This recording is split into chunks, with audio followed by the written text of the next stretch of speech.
volunteering, our emergency response. As our incident commander said the other day, we moved out of the response phase into the recovery phase. As soon as we get through that recovery phase, we're going to move into the rebuilding phase. So everything so far is going pretty smoothly. Due to some legal issues, one thing and another, I'm going to turn this meeting now over to our city attorney, Robert Myers. So Robert will set up there and he'll fill you in on some things. Thank you. Thank you, Mayor. Good morning. Good morning. Good morning. I want to cover a couple of issues, mainly three things. One of the big concerns is about debris that's throughout the city. It's been estimated there's about 35,000 tons of debris that's in the city that's going to need to be picked up and removed. So, in looking at that tonnage, they estimated about 15 to 20,000 of that would be the responsibility of the city to pick up and not the homeowners, because it's on the city streets, it's on the curbs, it's in the trees. So this week, the city has established their own solid waste disposal site for the debris that they are required to dispose of. That will happen over the next 2 weeks. For 2 weeks, the city will be doing curbside pickup.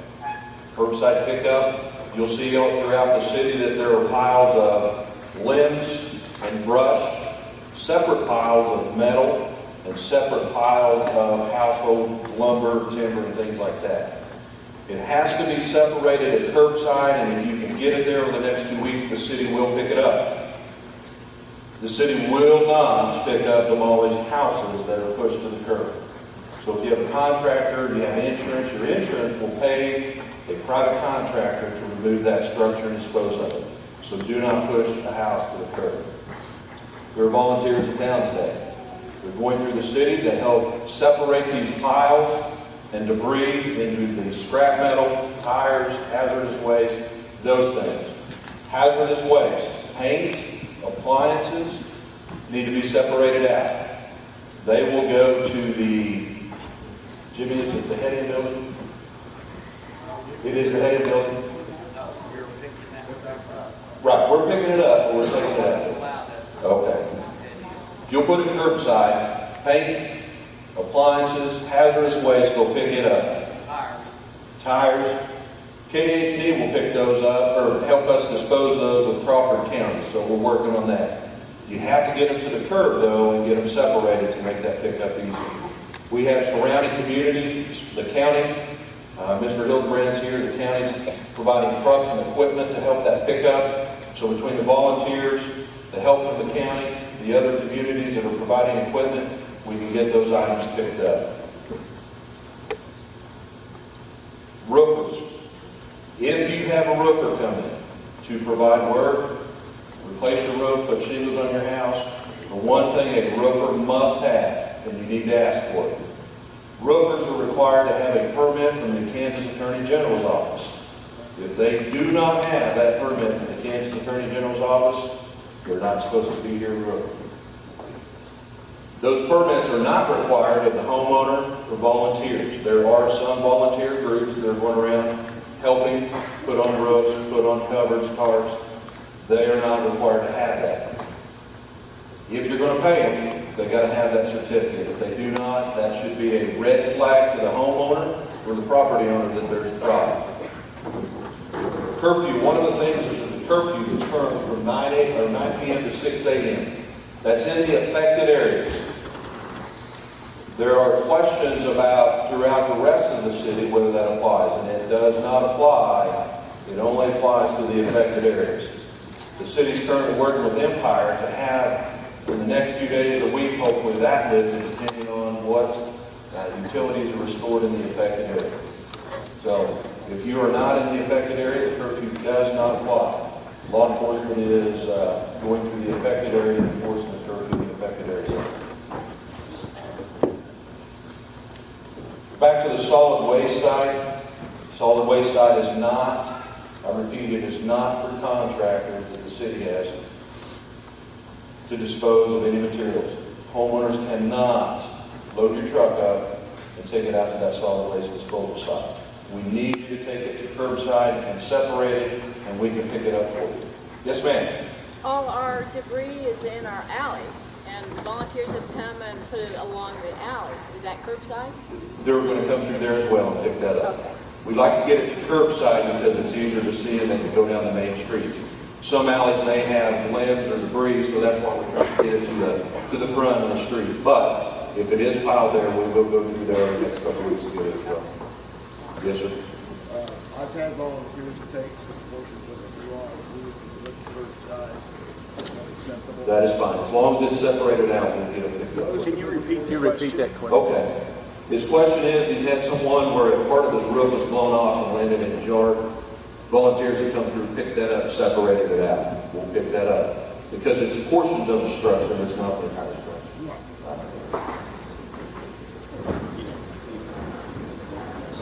We've got several folks here. Randy, who do you want to talk next? You want Dave to address anything on the cable and internet issues? Or do you want to get with Jonathan and address some issues about FEMA? Okay. Yes, sir. How about metal? Metal. Was it torn down? Okay. Get it curbside. Separate it out. As long as you get metal, wood, limbs and brush, as long as it's separated out, they can pick it up. It must be separated. You know, that's right. Yes, sir. At what point is someone allowed to haul metal out of town? We're not allowing anyone to do that right now because what happens is, and here's the question, when can we allow someone out of town to come through and start picking up metal? The problem you're going to have is they're going to come through and pick out a piece of copper or some of the aluminum, things like that. They're going to leave a mess, and we're not going to have a neat pile to pick up with these tractors. So right now, we're not allowing that. Yes, sir? What if the resident want to pick up the metal? Are you going to dispose of it somewhere out of town, like up at north of Columbus? That's fine, go ahead. It's your property, but it's only your property. You can't do it someone else's. And not at this point. We're trying to cut down and creating a mess on the metal. Hey, Robert, Yes, sir? what do we do with like babies' toys, things like that that are covered in glass? They're still out there in a big pile? So household debris, that is not stuff right now that's been picked up because the permit we have for our solid waste disposal side is not, we're not authorized to put trash. It's only for solid waste debris. So, I mean, if you can get it back and put it out with your trash, I mean, it's something they should be able to pick up. Where does insulation fall? It's with the lumber and stuff. You can put it in that pile. The question was about insulation. You can put it in your lumber pile with your demolition debris. What about picking up vehicles and outside? Yes. Yeah, if owners have vehicles that were damaged beyond repair, that's up to them to remove it. The city's not removing vehicles at this time.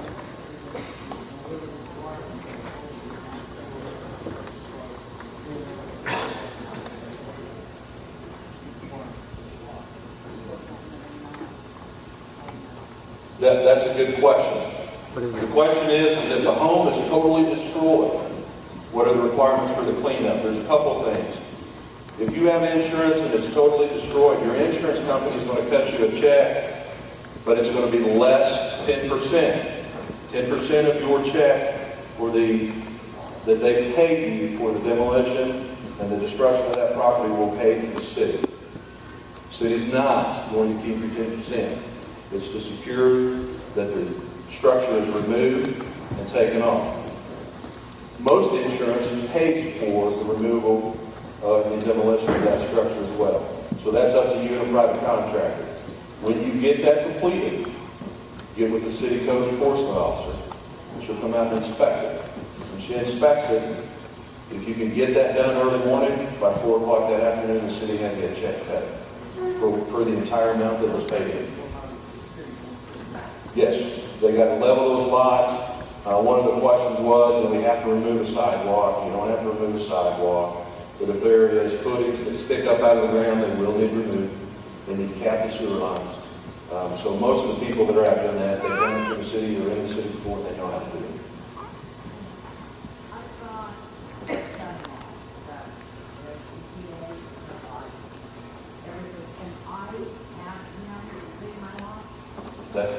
The question is if you have friends and family that want to clean or remove the lot, and that's the answer to that is yes. You're going to have to find a place to get it disposed of on your own. Work that out with your insurance company, with your insurance. Do not pile it curbside, because if there's an entire building that's destroyed, we will not remove it from the curbside.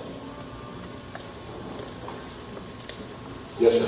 With what little news I've been able to gather, I've heard that FEMA has denied that it should be city owned. The questions about FEMA, and I'll defer those to Jonathan York, who will talk next. Any other questions? If you got any questions of me, I'll be hanging around. Here we go. Okay, on the 10% that the city can hold. Yes. Escrow account. It is. It's held there. And one of the concerns people had was, well, the city council only meets every 2 weeks, do I have to wait 2 weeks? No. If the code enforcement officer clears it up that day, we're going to try to cut checks every day by 4 o'clock. Is there any kind of a plan as far as where this pickup is going to start? You know, are they starting on the north end of town? Are they just at random? The question is how they're going to start throughout the city with the curbside pickup. We have, between the county has so many trucks and equipment. There's several other municipalities. I mean, they're going to be all over town.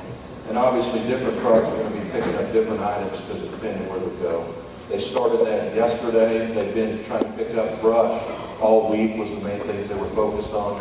Starting yesterday at noon, now they're focusing on this curbside, actual debris removal, metal removal, those things. And that will go again for 2 weeks. May 16th is the deadline, and we're trying to encourage everybody to get it out there in that 2 week time frame.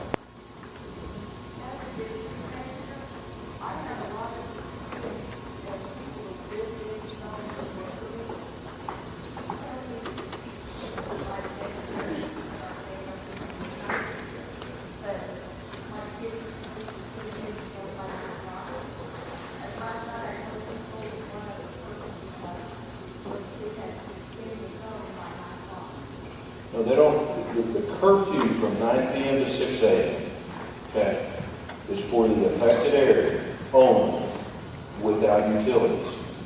Okay, so if they're in that area and Empire's restored their electrical service, they can be there. There's not a curfew for that area. When it started out, it was a blanket 9 p.m. to 6 a.m., and the purpose there was to protect people in and out of that area and to protect the homeowner's property that was there. So,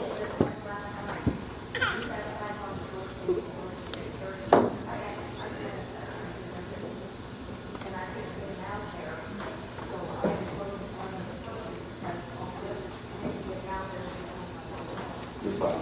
You're welcome. As long as they have a right.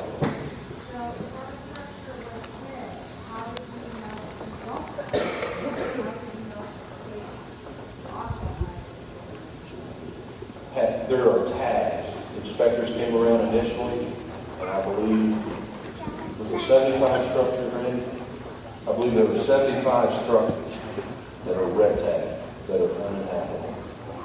So again, if you can get the code enforcement officer, she can tell you that if it's one of those red tags that are uninhabitable. Have you checked the roof? They went through and done an initial assessment. They followed up. They went back through and done that assessment again. They've taken pictures, and the numbers that you keep hearing about homes affected is based off that list and that inspection. Yes, ma'am.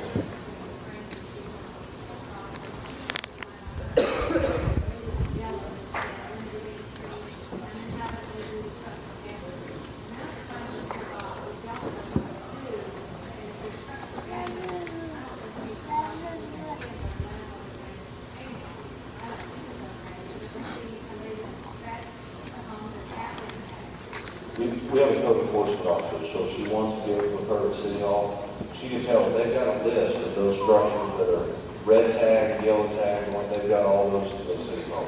So she's getting with them when we come around. I think Jonathan's up.